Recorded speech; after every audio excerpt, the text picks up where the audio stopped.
New Zealand ending 36 years of pain. That's right. In the 21st century, New Zealand have managed to win a test match in India.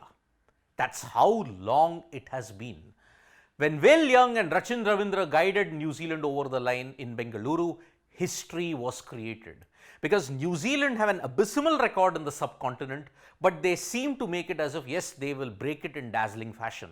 When they won against Pakistan in 2018, they had ended 49 years of pain there. But against India, against a better bowling lineup and a better batting lineup, they overcame the odds. They were on a 4-match losing streak, yet they won. Now, the last time they won a test match in India was 1988. Remember the year 1988, and prior to that, 1969. These were the two wins that New Zealand had in India. Now they have gotten their third. Now, what was the test match like in Mumbai? Wankhede Stadium, 1988, India versus New Zealand. This was the scorecard. New Zealand at this point had made 236, India responded with 234. Then New Zealand made 279 and India were bundled out for 145. That is how that test match panned out. The series ended 2-1 in India's favour, but New Zealand had managed to win that match. Now, in that particular test match, who were the standout players in that? The main individuals, if you look at it, John Bracewell. John Bracewell's 52 and 6 for 51 had ensured that New Zealand had secured a great win. But he was ably supported by Andrew Jones. Andrew Jones was a very tough, if you look at a tough competitor who would always stand up in tougher situations. Ian Smith, now on commentary, he had hit a vital 54 and he always did well against India, Ian Smith.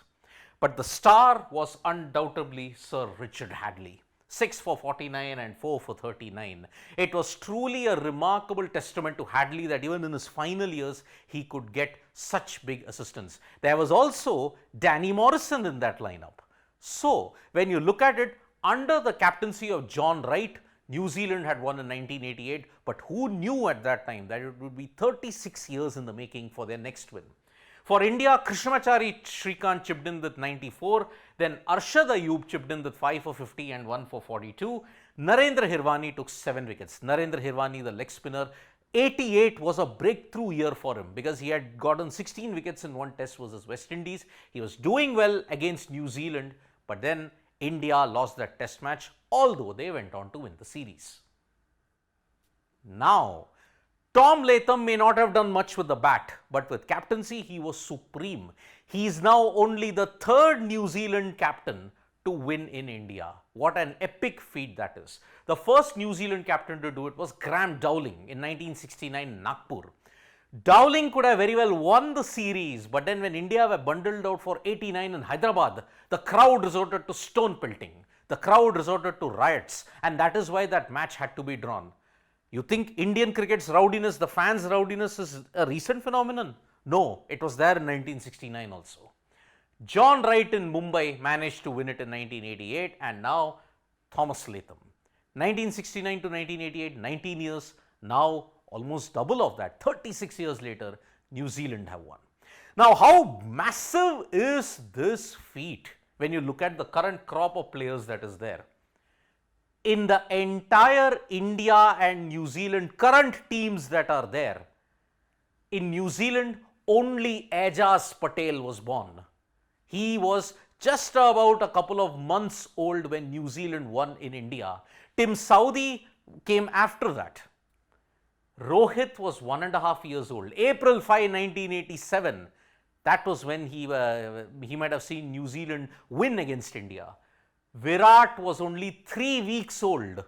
November 5 is Virat Kohli's birthday. He was only 3 weeks old. And Ashwin was the oldest with 2 years. Jadeja was born in 1988, but the test match win happened in November. Jadeja was born in December. So, amongst the entire current India-New Zealand side, there are only 4 players who would have witnessed that. Ashwin 2, Virat Kohli was just 3 weeks, Rohit Sharma 1.5 years, and Aajaz Patel So that's how monumental the generational change is.